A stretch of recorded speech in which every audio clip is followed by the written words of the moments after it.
जय हिंद प्यारे बच्चों। तो चलिए आगे बढ़ाते हैं हमारे चैप्टर को एक और बहुत इंपॉर्टेंट टॉपिक के साथ। आज के इस लेक्चर में बेटा मैं आपसे बात करने जा रहा हूं कैसे हम प्रेरणिक प्रभाव के आधार पर दो या दो से अधिक अम्लों की अम्लीयता की तुलना कर सकते हैं। यानी दो अम्लों में से कौन अधिक प्रबल है और कौन दुर्बल है, इसकी बात हम यहाँ पर प्रेरणिक प्रभाव के आधार पर करने जा रहे हैं।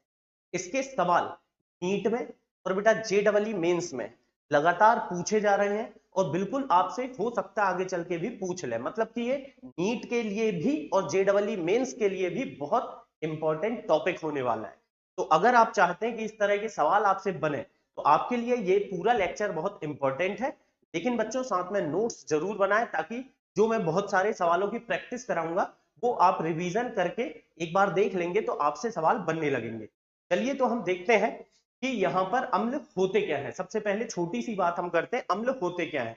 तो आप लोगों ने बेटा कक्षा 10वीं में भी पढ़ा है, 11वीं में साम्यावस्था में भी पढ़ा है कि अम्ल क्या होते हैं। अम्ल होते हैं H+ दाता यानी कि प्रोटॉन दाता, है ना। लुईस की धारणा के अनुसार अम्ल क्या थे बेटा, इलेक्ट्रॉन युग्म ग्राही। लेकिन आर्हेनियस और ब्रोंस्टेड और लॉरी की धारणा के अनुसार, आर्हेनियस की धारणा और ब्रोंस्टेड और लॉरी की धारणा के अनुसार अम्ल थे प्रोटॉन दाता यानी कि H+ दाता। यानी कुल मिला के बेटा सिंपल सी बात यहां पर जो हमें ध्यान रखनी है, अम्ल क्या है, H+ दाता जो H+ आयन का दान करेगा। अगर मैं अम्ल की एक छोटी सी परिभाषा लिखना चाहूं तो हम लिख सकते हैं बेटा, अम्ल क्या होंगे। अम्ल होते हैं बच्चों H+ दाता यानी कि जो H+ आयन का दान करते हैं, H+ आयन देते हैं, वे कहलाते हैं क्या, अम्ल। H+ आयन दाता जो होंगे वे अम्ल होंगे। अब बच्चों होता क्या है, बहुत सारे अम्ल हैं और अधिकांश अम्ल तो H+ देते ही हैं बेटा। लुईस अम्लों को छोड़ दें हम, बाकी जो आर्हेनियस और ब्रोंस्टेड और लॉरी की धारणा के अनुसार जितने भी अम्ल हैं सारे के सारे H+ दाता होते हैं। तो H+ दाता है। अब लेकिन यहां पर चक्कर एक होता है कि कोई अम्ल है जो आसानी से H+ दे देता है और कोई होता है बेटा जो बड़े मुश्किल से नखरे दिखा दिखा करके H+ देता है। कोई बड़े दिलेरी से दान कर देता है H+, और कोई बेटा बड़े कंजूसी से देता है। तो जो आसानी से दिलेरी से पूर्ण रूप से H+ दे देते हैं वे होते हैं हमारे प्रबल अम्ल। और जबकि बच्चा जो आंशिक रूप से थोड़ा सा बेटा चिन्ह सा H+ देता है तो उसे हम क्या कहते हैं, दुर्बल अम्ल। तो प्रबल अम्ल और दुर्बल अम्ल क्या होते हैं इसके बारे में डिटेल में बेटा हमने पढ़ रखा है, कहां, साम्यावस्था अध्याय में। अगर आपने नहीं पढ़ा है तो आप एक बार जाके उस वीडियो को भी देख सकते हैं ताकि आपको अम्लों के बारे में और डिटेल में जानकारी मिल जाए। फिलहाल यहां पर हम ज्यादातर बात करेंगे कार्बनिक अम्लों की। यानी कि यहां पर बेटा अम्ल जो होते हैं दो प्रकार के होंगे, एक होंगे अकार्बनिक अम्ल और दूसरे होंगे बच्चों क्या, कार्बनिक अम्ल। यानी कि जो अम्ल है यहां पर मैं दो प्रकार से वर्गीकृत कर सकता हूं। एक होते हैं बच्चों क्या हमारे अकार्बनिक अम्ल, कार्बनिक अम्ल, और दूसरे होते हैं बच्चों क्या, कार्बनिक अम्ल। एक होंगे अकार्बनिक अम्ल जबकि दूसरे होंगे कार्बनिक अम्ल। तो ज्यादातर बातें हम यहाँ पर कार्बनिक अम्लों की ही करेंगे। लेकिन क्योंकि बेटा जब लेक्चर हम कर ही रहे हैं, मेहनत कर ही रहे हैं, तो क्यों ना थोड़ी बहुत अकार्बनिक अम्लों की भी बात हम कर लें। तो ज्यादातर बेटा अकार्बनिक अम्ल जो है, अकार्बनिक अम्लों में कार्बन नहीं रहेगा, या मैं कह सकता हूं मुख्य अवयव कार्बन नहीं रहेगा। जैसे हमारे पास HCl है, आप जानते होंगे हाइड्रोक्लोरिक अम्ल, ये एक अकार्बनिक अम्ल है, इसमें कार्बन नहीं है। या HBr देख लो आप, HF देख लो, ये सब बेटा अकार्बनिक अम्ल होते हैं, यानी इनमें कार्बन उपस्थित नहीं होता है। जबकि कार्बनिक अम्ल जिनका मुख्य अवयव कार्बन हो, या हम कह सकते हैं जो हाइड्रोकार्बन के व्युत्पन्न हो, वे कार्बनिक अम्ल होते हैं। वैसे तो बेटा कार्बनिक अम्लों की जब मैं बात करता हूं तो मुख्यतः हम कार्बोक्सिलिक अम्ल की बात करेंगे, लेकिन जरूरी नहीं है कि केवल कार्बोक्सिलिक अम्ल ही अम्ल हो। एल्कोहल जिसमें OH समूह होता है बेटा वो भी थोड़ा बहुत अम्लीय हो सकता है। देखिए वैसे तो जितने भी कार्बनिक अम्ल हैं उनमें कार्बोक्सिलिक अम्ल सबसे अच्छे अम्ल हैं। ये नहीं बोल रहा हूं कि सबसे प्रबल है, प्रबल तो है ही नहीं बेटा। ध्यान रखें आप, कार्बनिक अम्ल हमेशा दुर्बल अम्ल होते हैं। क्या बोल रहा हूं बच्चों में, कार्बनिक अम्ल हमेशा ही दुर्बल होते हैं। लेकिन अब इन दुर्बलों में कौन कम दुर्बल है कौन ज्यादा दुर्बल है ये बात बस बची है। कैसे बेटा, मान लो कुछ बच्चे हैं एक क्लास में और सारे बच्चे गधे हैं, तो ऐसा तो हो नहीं सकता कि सारे बराबर के गधे हो, कोई उनमें से एक बच्चा होगा जो बेटा ठीक ठाक होगा तो हम बोलेंगे कि ये कम गधा है, और कोई बच्चा होगा बेटा जो थोड़ा सा ज्यादा कमजोर होगा तो उसे हम बोलेंगे क्या, ये भैया ज्यादा बड़ा गधा है। ठीक है, तो वैसे ही यहाँ पर कार्बनिक अम्ल सारे ही दुर्बल होते हैं, लेकिन उनमें जो कम दुर्बल अम्ल होता है वो है कार्बोक्सिलिक अम्ल। लेकिन इसके अलावा अल्कोहल भी हल्के फुल्के अम्लीय होते हैं। वैसे तो जब आप 12वीं में इन अध्यायों में अलग अलग पढ़ोगे, आपके पास बेटा 12वीं में अध्याय आएगा अल्कोहल, फिनॉल तथा ईथर, वहां पर आप अल्कोहल और फिनॉल की अम्लीयता के बारे में पढ़ोगे। इसके अलावा कार्बोक्सिलिक अम्ल का भी एक अध्याय आएगा जिसका नाम होगा एल्डिहाइड, कीटोन तथा कार्बोक्सिलिक अम्ल। वहां पर देखेंगे आप कि इनमें कार्बोक्सिलिक अम्लों की अम्लीयता की तुलना भी करेंगे। तो देखिए ये जो लेक्चर है आपको न केवल 11वीं की बात करेगा, न केवल जेडब्ल्यू नीट की बात करेगा, ये बेटा आपको बोर्ड परीक्षा के लिए भी काम पड़ेगा। जब आप 12वीं में अध्याय पढ़ेंगे अल्कोहल, फिनॉल तथा कार्बोक्सिलिक अम्ल, तो पूरा बेस बेटा यहां से उठ के जाएगा, और जब आप 12वीं में दोबारा से इसे पढ़ेंगे तो आपके लिए ये बच्चों का खेल हो जाएगा। तो चलिए देखते हैं हम कार्बनिक अम्लों की हम बात करते हैं बेटा, तो इनमें ज्यादातर कार्बोक्सिलिक अम्ल जिनमें क्रियात्मक समूह होता है COOH।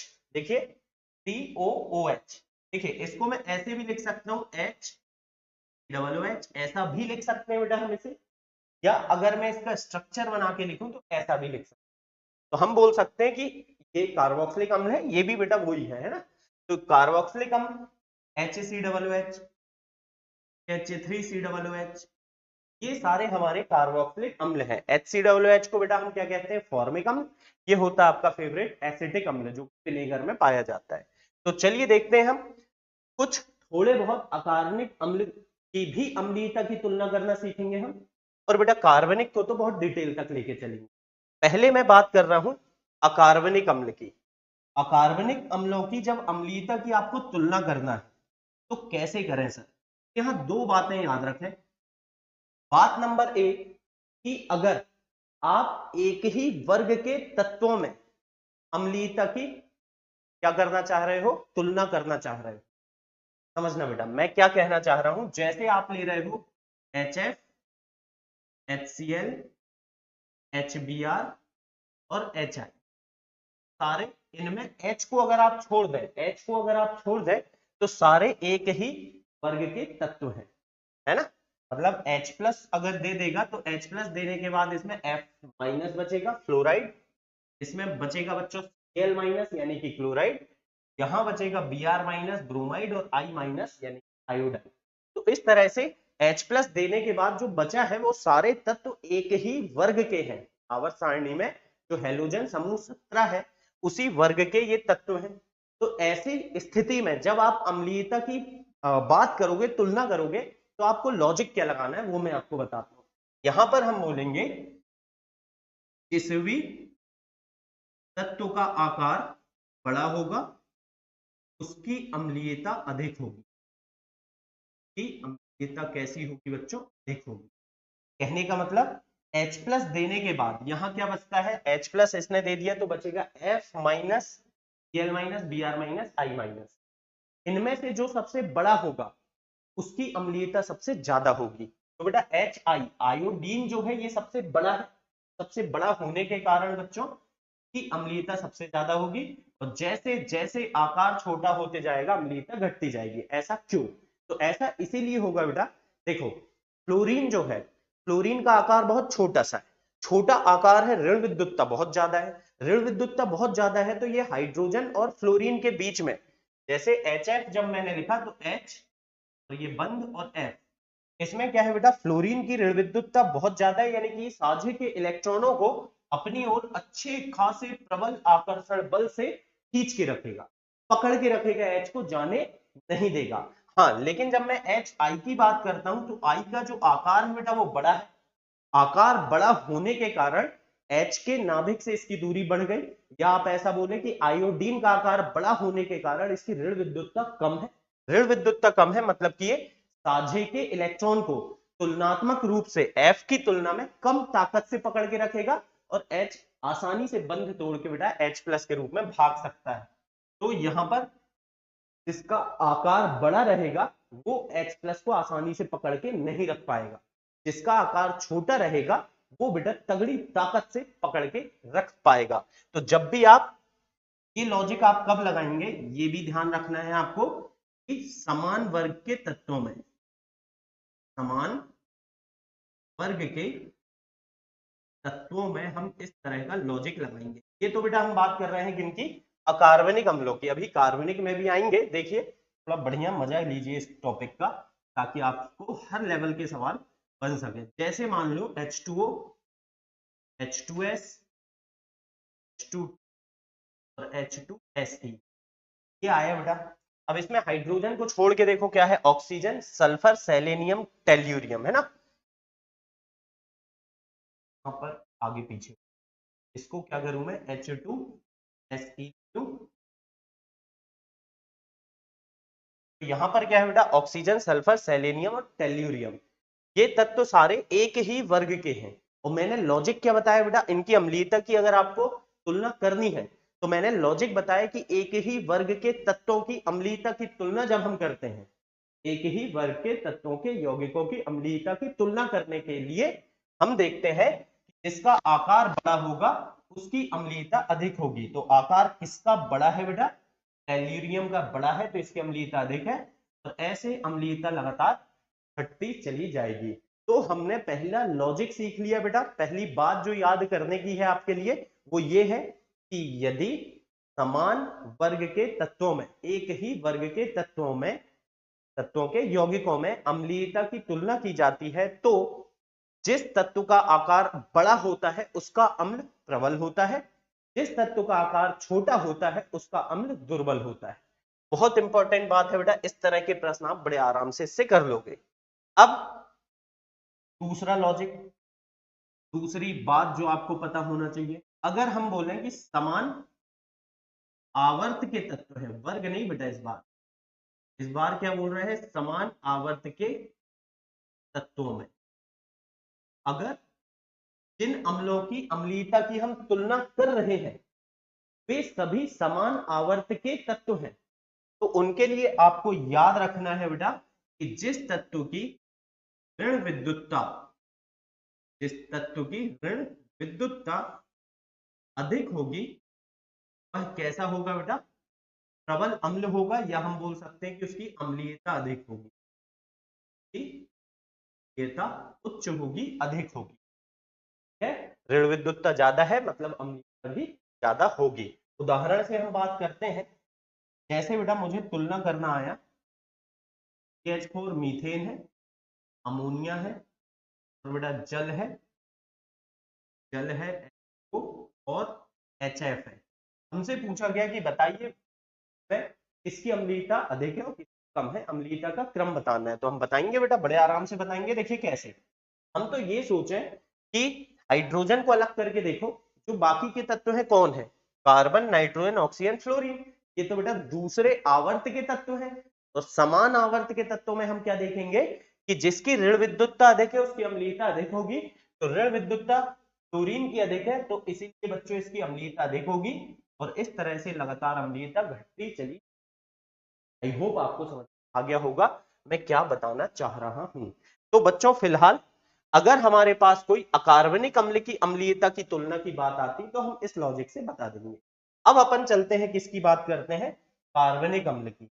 और बेसिकली इस लेक्चर में, इस चैप्टर में जो हम चैप्टर पढ़ रहे हैं सामान्य कार्बनिक रसायन, यहाँ हम कार्बनिक अम्लों की ही बात करें। ये तो ऐसे ही मैंने बता दिया थोड़ा एक्स्ट्रा नॉलेज के लिए। देखिए अब इसमें क्या है, इसमें बेटा अम्ल होगा, अम्ल है मतलब H+ देगा।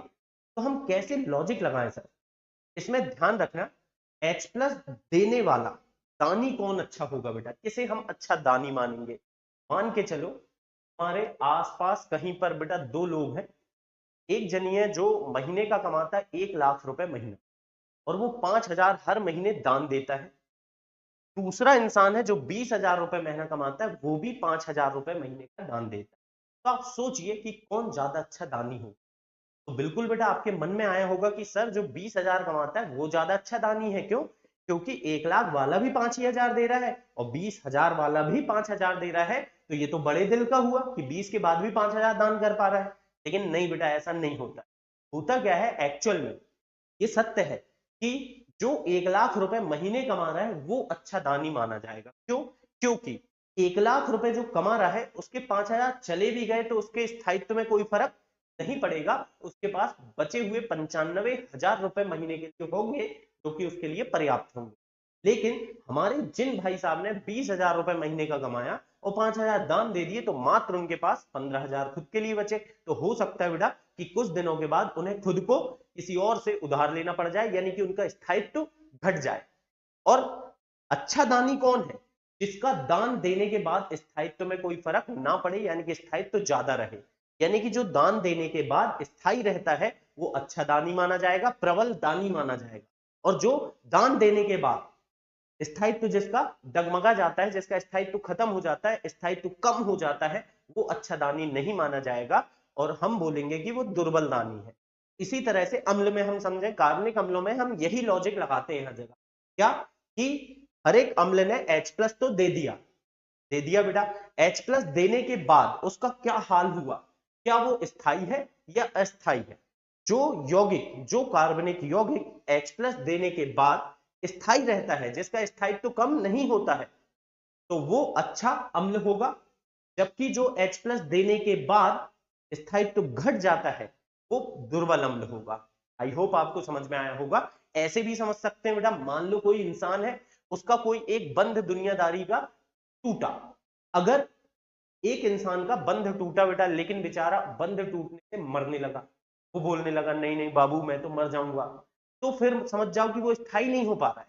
बंध टूटने के बाद उसका स्थायित्व तो समाप्त हो गया, तो वो अच्छा दानी नहीं है, वो कभी बंध तोड़ ही नहीं पाएगा जिंदगी में। लेकिन दूसरे भाई साहब हैं जो भाई कोई दिक्कत नहीं है, कल का टूटने वाला बंध आज ही टूट जाए, उनके स्थायित्व में कोई फर्क नहीं पड़ना है, उनको पता है बस ट्रेन, और जानते हो बेटा आप लोग, है ना।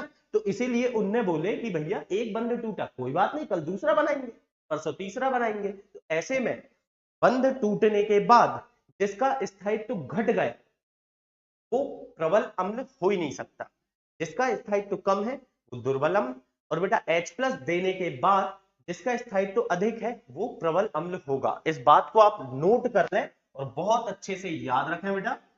सारे कार्बनिक यौगिकों में हम इसी लॉजिक के आधार पर उत्तर लिखा करेंगे, और आप कोई भी प्रश्न आए बस ये लॉजिक ध्यान रखना है। तो H+ आयन देने के बाद, त्यागने के बाद, एक ही बात होगी, देने के बाद जिसका स्थायित्व का स्थायित्व कम हो जाता है, वो आता है, कैसा होगा बेटा? दुर्बल अम्ल होता है ना। H+ दे तो दिया दिलेरी में, लेकिन बेटा उसके बाद उसका स्थायित्व कम हो गया, वह दुर्बल अम्ल होता है। लेकिन अगर जबकि उल्टा होगा बेटा, मतलब कि H+ देने के बाद जो अम्ल अम्ल H+ देने के बाद प्लस आयन त्यागने के बाद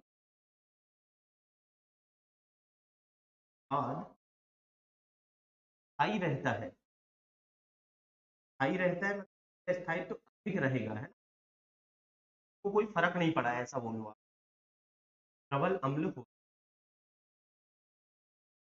ऐसे हम अम्लीयता की तुलना बड़े आराम से बेटा कर सकते हैं। देखो बहुत अच्छे से समझो, देखो प्रश्न तो अपन अभी ढेर सारे करेंगे, इतने कर लेंगे कि आपके लिए पर्याप्त हो जाएंगे, लेकिन मेन लॉजिक पता होना चाहिए। अकार्बनिक में मैंने 2 चीजें बताया और अब कार्बनिक में ये तीसरी बात बताया।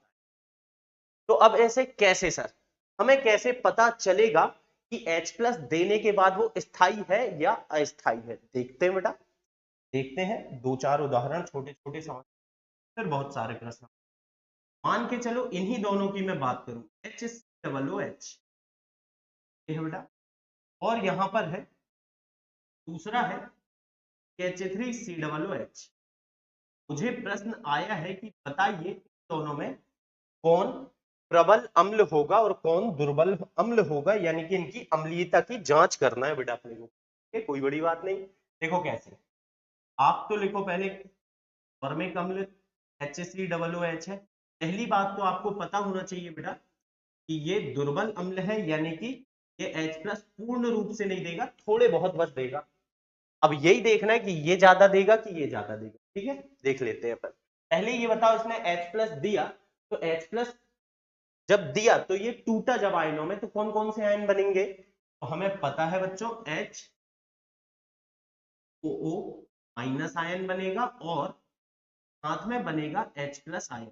एक बात और सुन लो, कई बार बच्चे सोचते हैं कि सर ये वाला H+ भी निकल जाता और ये वाला H+ भी निकल जाता, तो 2 H+ दे सकता था ये। नहीं बेटा, 2 H+ नहीं देगा। क्यों नहीं देगा? क्योंकि वही हर एक हाइड्रोजन परमाणु H+ के रूप में नहीं निकलता, वही हाइड्रोजन परमाणु H+ के रूप में निकलेगा जो उच्च विद्युतीय तत्व से जुड़ा हो। इस हाइड्रोजन की अगर मैं बात करूं बेटा, तो ये जुड़ा है कार्बन से, और कार्बन उच्च विद्युतीय नहीं है, इसीलिए ये H+ के रूप में आएगा। लेकिन ये वाला जो हाइड्रोजन है ये तो जुड़ा है बच्चों O से, और O जो है आपका वो कैसा है? उच्च ऋण विद्युतीय है, इसलिए ये H+ के रूप में निकल जाएगा। यहाँ H+ और इस O में आ जाएगा बेटा माइनस। ठीक है, चलिए इसी तरह से दूसरा अम्ल क्या है बच्चों हमारे पास? CH3COOH। ये भी कार्बोक्सिलिक अम्ल है, नाम है बेटा एसिटिक अम्ल, या इसका IUPAC नाम आपको पता होगा, इथेनोइक अम्ल है। अब ये भी आयन में टूटेगा, ये बनाएगा बच्चों CH3OO, साथ में बनेगा बच्चों।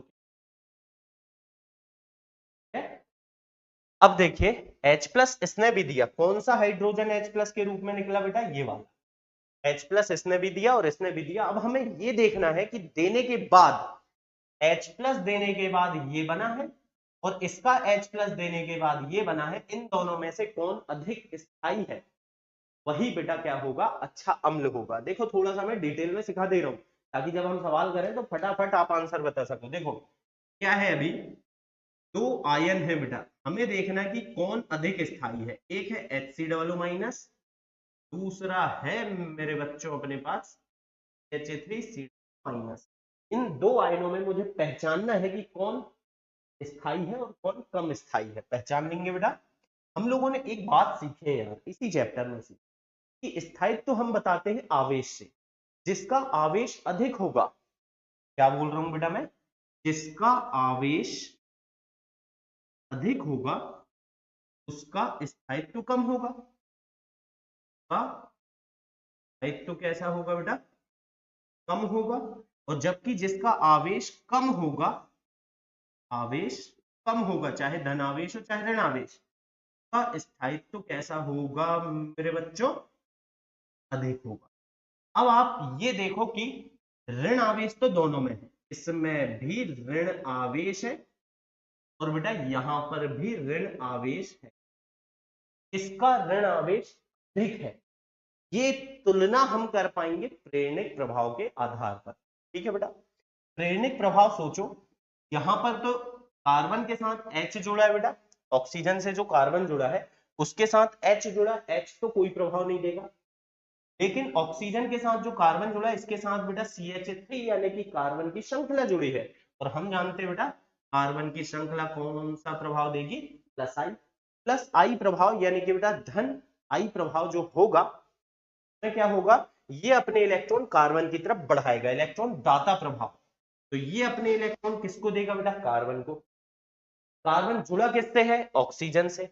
ऑक्सीजन उच्च ऋण विद्युतीय है, तो जो इलेक्ट्रॉन इसने कार्बन को दिए, ये कार्बन बेटा इस ऑक्सीजन को दे देगा। ऑक्सीजन डोन है, ऋण विद्युतीय है, तो जो भी इलेक्ट्रॉन इसने इस कार्बन को दिए, वो इलेक्ट्रॉन इस कार्बन से ये ऑक्सीजन ले लेगा। सोच के देखो बेटा, ये ऑक्सीजन क्या कर रहा है? इस कार्बन से यानी कि CH3 समूह से इलेक्ट्रॉन ग्रहण कर रहा है, तो इसमें ऑलरेडी ऋण आवेश है और इलेक्ट्रॉन ग्रहण कर रहा है, मतलब बेटा ये तो और ऋण आवेश हो गया। मान के चलो कोई इंसान है ऑलरेडी कर्जे में है, ऋण में है बेटा, और कर्जा लेते जा रहा है, तो उसका ऋण आवेश बढ़ेगा, और आवेश बढ़ेगा बच्चों तो स्थायित्व तो घटेगा। तो हम बोलेंगे धन आई प्रभाव के कारण इसका ऋण आवेश बढ़ेगा ऋण आवेश बढ़ेगा बेटा तो इसका स्थायित्व घटेगा, यानी स्थायित्व इसका अधिक होगा और इसका कम होगा। ठीक है, जिसका स्थायित्व कम है वो अच्छा अम्ल नहीं होगा, जिसका स्थायित्व ज्यादा है वो अपेक्षाकृत अधिक प्रबल अम्ल होगा। यानी इन दोनों में जो फॉर्मिक अम्ल है बेटा ये अच्छा अम्ल होगा, एक प्रबल अम्ल होगा। प्रबल मतलब ऐसा मत सोचो यार ये 100% H+ थोड़ी देगा, ये है तो कार्बोक्सिलिक अम्ल मतलब दुर्बल ही, लेकिन दोनों की जब तुलना करेंगे तो इन दोनों में प्रबल ये है दुर्बल वो है। समझ रहे हैं ना आप, तुलना कर रहे हैं। अभी देखो हमने इस तरीके से क्या समझे बेटा कि जब प्लस आई समूह आएगा तो वो अम्लीयता को घटा देगा। क्यों? प्लस आई समूह अपने इलेक्ट्रॉन ऑक्सीजन की तरफ बढ़ाएगा, ऑक्सीजन का ऋण आवेश बढ़ेगा, ऑक्सीजन का ऋण बढ़ेगा तो स्थायित्व घटेगा, अम्लीयता घटेगी। मतलब बेटा हम ये समझ गए हैं कि जो अम्लीयता है, अम्लीयता ये क्या हो रही है बेटा, घट रही है प्लस आई प्रभाव से। प्लस आई प्रभाव जितना ज्यादा होगा बच्चों क्या होगा, अम्लीयता उतनी कम होगी। रसायनिक प्रभाव जितना ज्यादा होगा अम्लीयता कम होगी, और जबकि बच्चों प्लस आई प्रभाव जितना कम होगा, प्लस आई प्रभाव जितना कम होगा अम्लीयता उतनी ही अब देखो बेटा बढ़िया बात याद कर लो आप, इस बात को मैं ऐसे भी लिख सकता हूं। कैसे लिख सकता हूं? प्रभाव ज्यादा तो अम्लीयता कम, मतलब ये व्युत्क्रमानुपाती। मतलब बेटा लिखना चाहूं तो ऐसे भी लिख सकता हूं कि जो अम्लीयता है व्युत्क्रमानुपाती होगी प्लस आई प्रभाव से। अब बच्चों देखो आपको प्लस आई प्रभाव की तुलना करना तो आता है कि किसका प्लस आई ज्यादा है किसका प्लस आई कम है। प्लस आई जितना ज्यादा अम्लीयता उतनी कम, प्लस आई जितना कम अम्लीयता उतनी ज्यादा। बढ़िया। चलिए अब माइनस आई प्रभाव का रोल भी देखें कि अगर कोई ऐसा समूह जुड़ गया अम्ल से जिसमें माइनस आई प्रभाव है तो उससे क्या होगा, चलिए देखते हैं बेटा। यहां पर बच्चों एक दो अम्ल मैंने लिया हूं, ये है आपके पास CH3COOH और दूसरा है CH3। इस CH3 के नहीं बेटा CH2 और इस से जुड़ गया है मान लो C। यहां पर क्या है बेटा COO, हुआ क्या है सुनना, ये जो CH3 था एक H हटाए उसकी जगह एक Cl लगा दिया हूं मैंने। ठीक है, अब बोला गया मुझसे इन दोनों में कौन अच्छा अम्ल है, कौन प्रबल अम्ल है, कौन दुर्बल अम्ल है, बताइए। बताएंगे बेटा, देखो कैसे। आप सोच के देखो बेटा कि अगर H+ का दान करेगा, H+ का दान करने के बाद मेरे पास बचेगा क्या?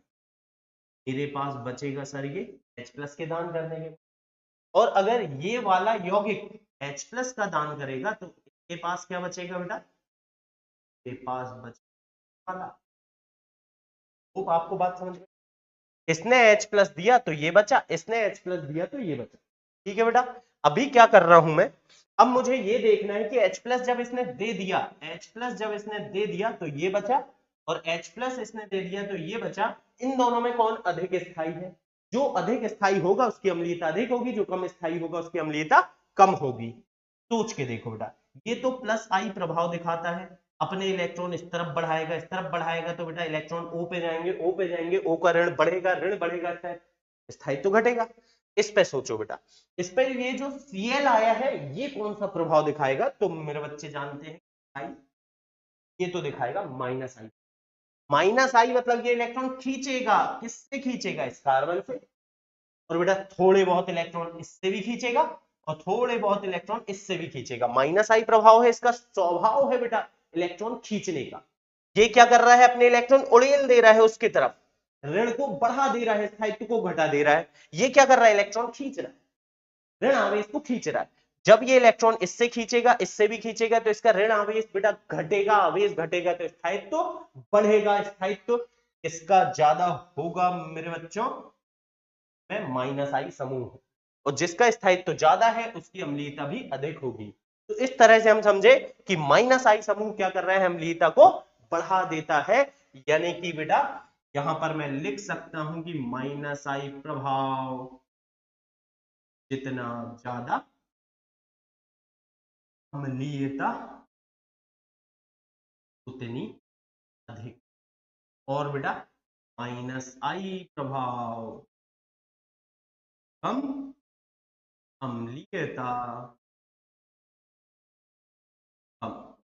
यानी कुल मिला के बेटा मैं ऐसा लिख सकता हूं कि अम्लीयता जो कि +I प्रभाव के व्युत्क्रमानुपाती थी, मैं जोड़ देता हूं बेटा, यही अम्लीयता समानुपाती होगी -I प्रभाव की। देखो कार्बनिक यौगिक के लिए बस आप इतना याद कर लो, खेल खत्म पैसा जमा। कैसे बेटा? अगर +I प्रभाव अधिक है तो अम्लीयता कम होगी, -I प्रभाव अधिक है तो अम्लीयता बढ़ेगी। फिर से एक बार, +I प्रभाव ज्यादा है तो अम्लीयता ज्यादा होगी, -I प्रभाव ज्यादा है तो अम्लीयता, +I प्रभाव ज्यादा है तो अम्लीयता कम होगी, -I प्रभाव ज्यादा है तो अम्लीयता ज्यादा होगी। फिर से बेटा, +I ज्यादा तो अम्लीयता ज्यादा नहीं, कम, +I ज्यादा तो अम्लीयता कम, और -I ज्यादा है तो अम्लीयता ज्यादा। ठीक है ना? ये बात आप ये नोट कर लो और बस इसको रट लो, इसी पर हम सारे प्रश्न आज के कर पाएंगे। चलिए देखते हैं, कुछ बहुत अच्छे प्रश्न बेटा मैंने प्रैक्टिस के लिए आपके सामने रखा हूं। चाहे तो आप वीडियो पॉज करके अपना दिमाग लगाएं, फिर देखें कि आप जो दिमाग लगा रहे हैं सही आ रहा है या नहीं। मैं तो आगे बढ़ाता हूं। ये हमने ऑलरेडी पढ़ा है। यहां पर देखो बेटा, FLBrI, ये एक ही समूह के तत्व है। समान समूह के तत्वों के लिए क्या ट्रिक बताया बेटा मैंने? जिसका आकार बड़ा उसकी अम्लीयता अधिक। आकार I का बड़ा है इसीलिए अधिक होगा। बच्चों यहां पर देखिए OHSH, एक्चुअल में इस समूह से तो हमें कोई मतलब नहीं है, ये थोड़ी H+ देगा, H तो इनको देना है, H जो दे रहा है उसको देखो आप। तो ऑक्सीजन और सल्फर में से कौन बड़ा है? एक ही समूह के हैं, बड़ा कौन है बेटा? सल्फर बड़ा है, इसकी अम्लीयता अधिक। ऐसे ही यहां पर भी सल्फर बड़ा है, ऑक्सीजन बड़ा है, तो अम्लीयता अधिक। देखिए बढ़िया सवाल है ना, बड़े आसानी से बनते हैं। एक बात समझ लो, चैप्टर टॉपिक को अच्छे से समझ लो बेटा, सवालों में कोई दम नहीं। हाँ लेकिन जब तक सवाल करोगे नहीं ना, ये भी मत मान लेना कि बन जाएगा। बिना प्रैक्टिस करे जब तक आप 10-15 सवाल कर ना लो, कुछ नहीं बनने वाला है बेटा। चलो देखते हैं। अब इसमें कार्बन और ऑक्सीजन और फ्लोरीन, ये क्या एक ही समूह के हैं? नहीं बेटा, ये तो एक ही आवर्त के हैं, और समान आवर्त में हम क्या देखते हैं? ऋण विद्युतता ज्यादा तो अम्लीयता अधिक। इसकी ऋण विद्युतता ज्यादा है तो अम्लीयता अधिक, और इस तरह का क्रम ये ऑलरेडी बेटा हमने अभी डिस्कस कर रखे हैं। चलिए अब ये बहुत अच्छा सवाल है यार, ये ऐसे भी पूछ सकता है। देखो ये त्रिबंध है, मतलब ये हो गया एल्काइन। आपसे पूछा गया है कि एल्काइन है और कौन है बेटा? एल्कीन है। द्विबंध मतलब एल्कीन, और कौन है बच्चों? एल्केन। एल्केन, एल्कीन, एल्काइन में कौन प्रबल अम्ल है और कौन दुर्बल अम्ल है?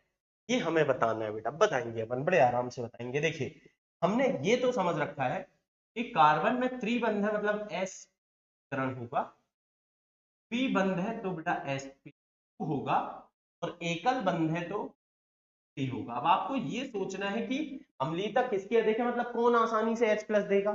तो बेटा क्योंकि समान, इस बार तो छोड़ो वर्ग और आवर्त, परमाणु भी समान है। H+ जिससे निकलेगा वो कौन है? कार्बन। H+ जिसको देना है वो कौन है? कार्बन। H+ जिससे निकलेगा वो कौन है? कार्बन। समान परमाणु। तो आप ये देखो क्या हर जगह कार्बन की ऋण विद्युतता समान है? ये तुलना करो आप। तो हमने पढ़ा है बेटा कि यहाँ sp संकरण है। जहां sp संकरण है मतलब S व्यवहार अधिक है, तो जहां पर S का प्रतिशत अधिक होता है उसकी ऋण विद्युतता अधिक होती है, क्योंकि यहां पर S की ऋण विद्युतता, सॉरी बेटा, कार्बन की ऋण विद्युतता अधिक है, इसलिए ये प्रबल अम्ल होगा। और मेरे बच्चों यहाँ पर कार्बन की ऋण विद्युतता कम है तो ये दुर्बल अम्ल होगा। तो आज से चाहो तो रट लो, एल्केन, एल्कीन, एल्काइन में एल्काइन अच्छा अम्ल होता है और एल्केन सबसे कम अम्लीय होता है। अच्छा अम्ल मतलब एल्काइन कोई बहुत अच्छा लिटमस पेपर को नीले से लाल नहीं कर देगा, बस इन तीनों में जब तुलना करोगे तो बेटर है। ठीक है, अब यहां पर देखो बेटा सेम लॉजिक लग रहा है। कौन सा संकरण? H तो इसको देना है ना, इसलिए संकरण देख रहा हूं। sp को H देना है, इसका संकरण क्या हो गया? sp2। सोचो बेटा, S व्यवहार अधिक, अम्लीयता अधिक, शुद्धता अधिक। चलिए अब ये आ गए, ये देखो तीनों जगह OH एल्कोहल है, OH एल्कोहल है, ये भी OH एल्कोहल है। और मैं आपको बताता हूं, OH जिस कार्बन से जुड़ा है वह कार्बन डायरेक्ट केवल एक ही कार्बन से जुड़ा है, तो ऐसे एल्कोहल को बच्चों हम प्राथमिक एल्कोहल या 1 डिग्री एल्कोहल कहते हैं।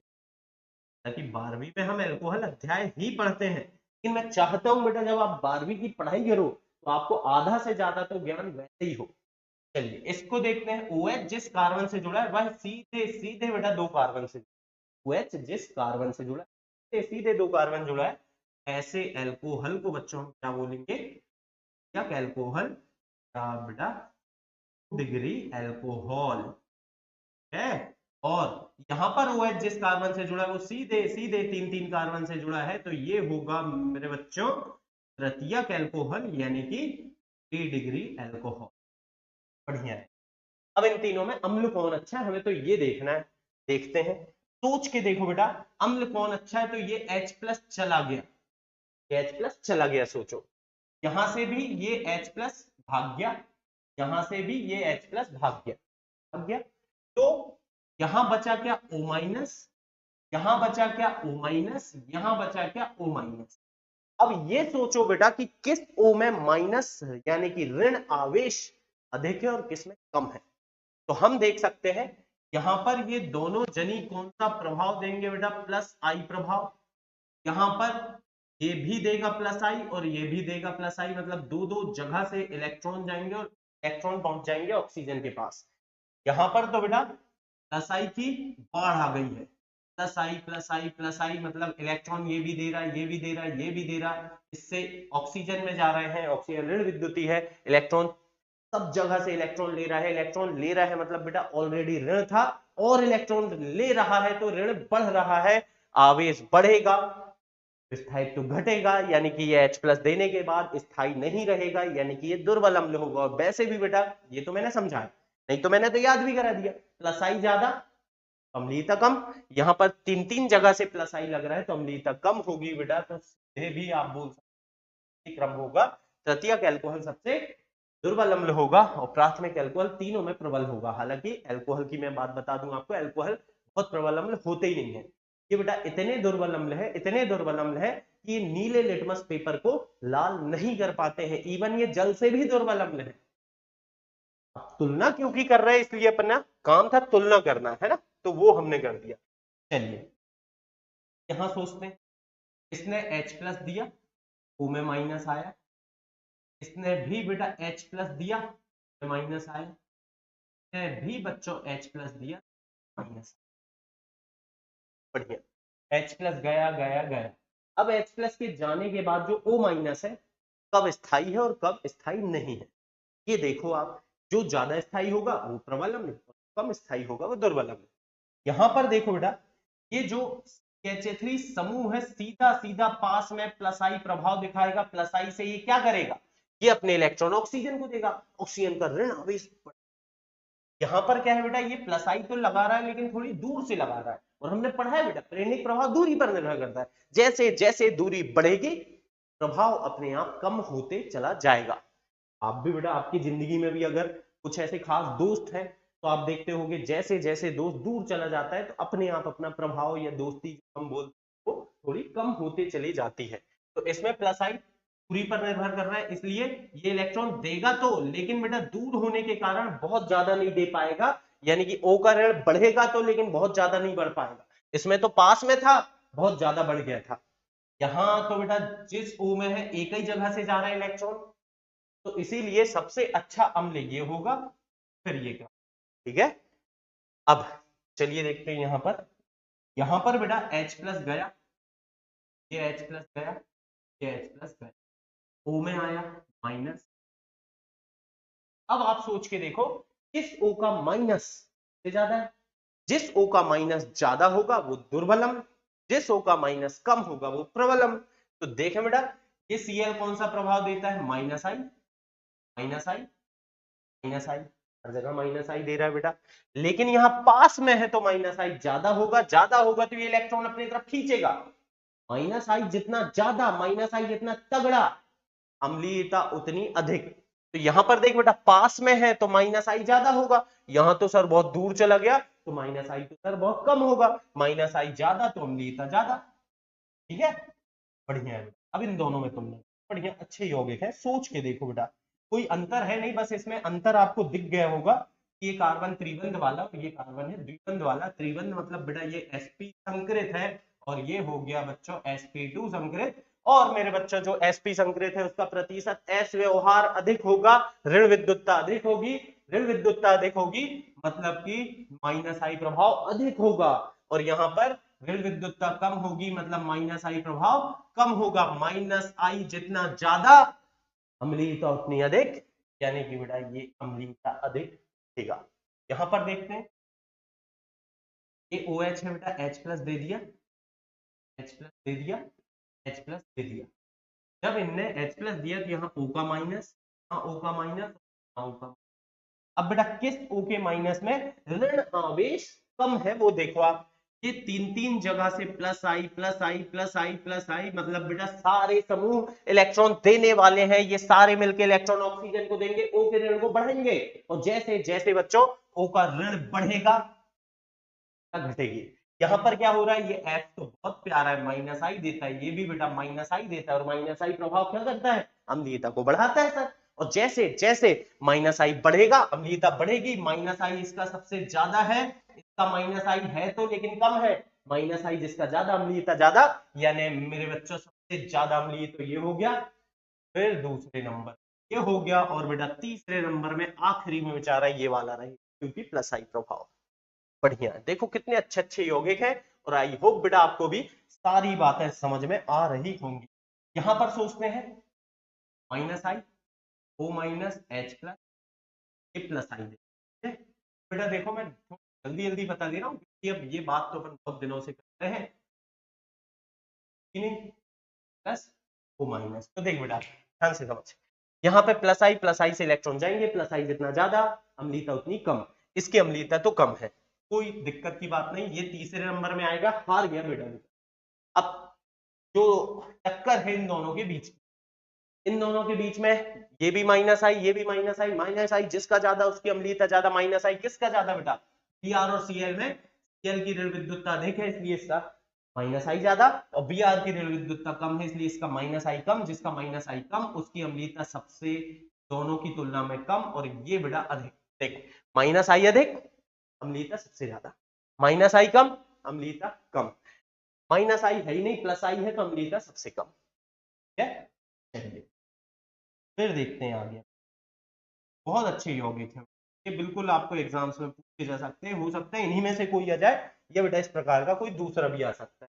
चलिए देखते हैं, अब इसमें देखो बेटा ये जो समूह लगा है प्लस आई देगा, है माइनस आई देगा, ये F भी तो माइनस आई देगा सर। अब क्या करें, अब बेटा देख H प्लस गया माइनस आ गया, H प्लस गया माइनस आ गया, H प्लस गया O माइनस आ गया।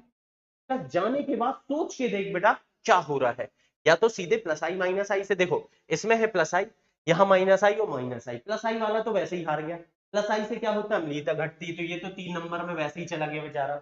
अब इन दोनों में तुलना करना है, दोनों फ्लोरीन है, दोनों फ्लोरीन है मतलब दोनों का माइनस आई बराबर होना चाहिए, लेकिन बेटा यहाँ पर देख ये फ्लोरीन थोड़ा दूर लगा है इससे, और ये फ्लोरीन एकदम पास में है, पास में होता है तो प्रभाव तगड़ा होता है, यानी इसका माइनस आई ज्यादा है बेटा और इसका माइनस आई कम है, जिसका माइनस आई ज्यादा अम्लीयता उतनी ज्यादा, मतलब बेटा ये आएगा 1 नंबर में और ये जाएगा आपका 2 नंबर में।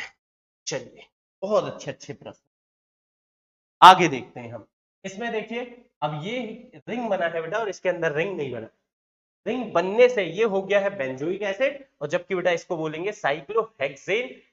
ओइक एसिड मत बोल देना बेटा, ओइक अम्ल नहीं लगता, ये तो बेंजोइक अम्ल है, लेकिन इसको क्या बोलेंगे साइक्लोहेक्सेन, और कार्बोक्सिलिक अम्ल बोलते हैं बेटा जब ये गिनती में नहीं आएगा है ना, तो साइक्लोहेक्सेन 1 कार्बोक्सिलिक अम्ल ऐसा इसका नाम होगा, लेकिन नाम गया भाड़ में। अभी तो हम देखें दोनों में से अम्लीयता किसकी अधिक है, तो बेटा ये मैं आपको अभी बता दे रहा हूं कि अम्लीयता इसकी अधिक होगी। ऐसा क्यों, क्योंकि ये है एरोमेटिक और ये है नॉन एरोमेटिक। क्या होता है बेटा, ये कुछ होता है जो आगे चल के इसी चैप्टर में हम समझेंगे, फिलहाल आप बस ऐसा समझ लो कि एरोमेटिक है रिंग के कारण, और ये एरोमेटिक नहीं है, और जो एरोमेटिक होता है वो अच्छा स्थायी होता है बेटा, और स्थायित्व तो अधिक है तो अच्छा अम्ल होगा, और ये स्थायी कम होगा ये दुर्बल अम्ल होगा। एक्चुअल में ये हम जब अनुनाद पढ़ रहे होंगे उसके द्वारा मैं इसको ज्यादा अच्छे से समझा पाऊंगा, अभी तो बस आप उत्तर ध्यान रखें, आगे चल के दोबारा आएगा ये प्रश्न। इसमें देखो बेटा ये लगा है F लगा यहाँ NF3 और यहाँ पर बेटा CH3 तो मैं तो समझ गया सर ये देगा प्लस NF3 तो ये तो देगा सर माइनस आई और F है तो माइनस आई। प्लस आई वाला तो हार गया बेचारा, ये 3 नंबर में वैसे ही चला गया। अब माइनस आई में तुलना करो किसका माइनस आई ज्यादा है, F का या NF3 का। NF3 का बेटा 3 फ्लोरीन और भू का टूटा नाइट्रोजन के साथ है तो इसका माइनस आई सबसे तगड़ा है और इसका माइनस आई थोड़ा कम है। तुलनात्मक रूप से इसका माइनस आई कम है, इसका माइनस आई ज्यादा, माइनस आई ज्यादा, अम्लीयता ज्यादा, यानी कि ये 1 नंबर में रहेगा और ये आएगा आपका 2 नंबर में। ठीक है, चलिए अगेन ये CN है बेटा त्रिबंध है, sp संकरण माइनस आई देगा, ये माइनस आई देगा और बेटा ये भी माइनस आई देगा, तीनों माइनस आई वाले। अब तुलना करना आना चाहिए कि किसका माइनस आई ज्यादा किसका माइनस आई कम। तो मुझे तो पता है बेटा किसका माइनस आई सबसे ज्यादा है, 1 नंबर में। माइनस आई जितना ज्यादा अम्लीयता उतनी ज्यादा, ये तो 1 नंबर में आ गया। इन दोनों में माइनस आई किसका ज्यादा है, NO2 का, तो इसीलिए बेटा माइनस आई ज्यादा है तो अम्लीयता ज्यादा। इसका माइनस आई है लेकिन तीनों में बेटा कम है माइनस आई, इसीलिए ये सबसे कम है। मतलब माइनस आई जितना ज्यादा अम्लीयता उतनी ज्यादा। इस बात पर हम सारे प्रश्न कर रहे हैं।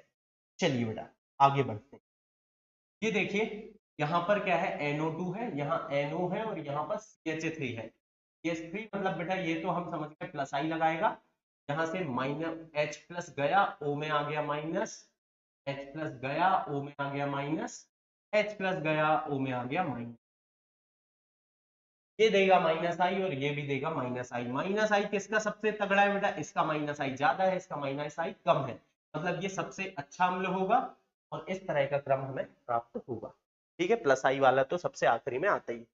अब ये है बेटा तीनों, ये बहुत इंपॉर्टेंट है, ये बोर्ड परीक्षा में भी 12वीं में पूछ सकता है ना, और बेटा नीट वगैरह में भी आ ही सकता है। तो यहाँ पर क्या है, ये सबसे अच्छा अम्ल, ये सबसे दुर्बल अम्ल है। तो कारण क्या है, इसमें तो बेटा कोई प्रभाव नहीं है।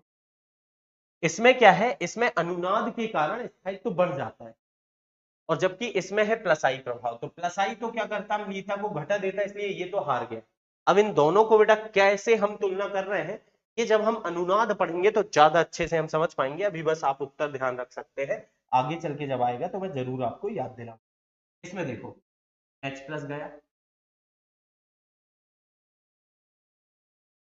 ये प्लस आई तक आएगा, तो हाँ बेटा प्लस आई की बाढ़ है, ये सारे जनी यहाँ पे जनी प्लस।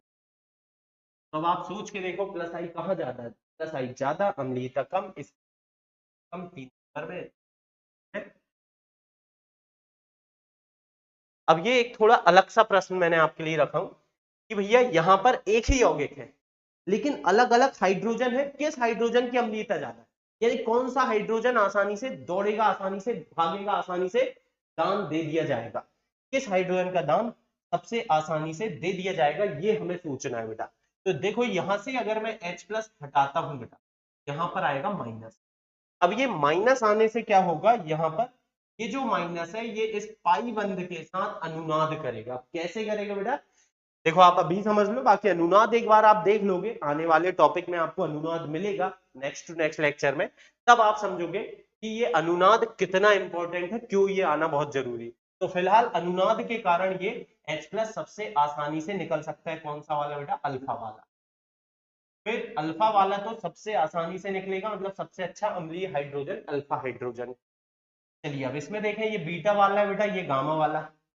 यहां से क्या हो रहा है, यहां पर एक कार्बन से ये जुड़ा हुआ है और यहां पर क्या है बेटा, इस कार्बन से ये जुड़ा है उससे डायरेक्ट एक ही कार्बन जुड़ा है, प्राथमिक है ये। और यहां पर देखो जिस कार्बन से ये जुड़ा है ये दो दो जगह से जुड़ा है। समझ में आ रही ना बात, देखो एक बार फिर से समझो। OH जिस कार्बन से जुड़ा है, इस H प्लस को निकालना है, कौन सा बेटा, बीटा वाले को। ये जिस कार्बन से जुड़ा है वो डायरेक्ट केवल एक ही कार्बन से जुड़ा, प्राथमिक है, तो यानी यहाँ एक ही जगह से कौन सा प्रभाव लगेगा, प्लस आई। यहाँ पर ये जो कार्बन है ये बेटा दो दो कार्बन से जुड़ा है, तो यहाँ से भी प्लस आई लगेगा और यहाँ से भी प्लस आई लगेगा।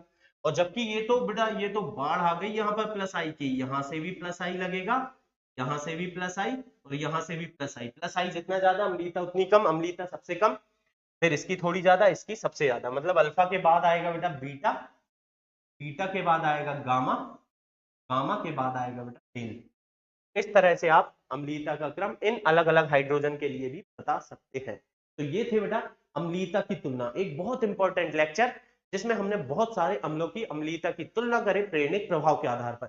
लेकिन मैं आपको बता दूं अभी अम्लीयता की बात खत्म नहीं हुई है। अगर आप अम्लीयता को और अच्छे से समझना चाहते हैं, मतलब कि चाहते हैं कि और अलग अलग अम्लों की अम्लीयता की तुलना कर सकें, तो आपको अनुनाद आना बहुत जरूरी है। अगले लेक्चर में मैं अनुनाद पढ़ाऊंगा, और फिर जब हम अनुनाद के उपयोग पढ़ेंगे बेटा, वहां पर दोबारा मैं आपको बताऊंगा कि कैसे हम अनुनाद के आधार पर भी की तुलना कर सकते हैं। तो फिर मिलेंगे बेटा हम नेक्स्ट लेक्चर में और आगे टॉपिक को कंटिन्यू करेंगे।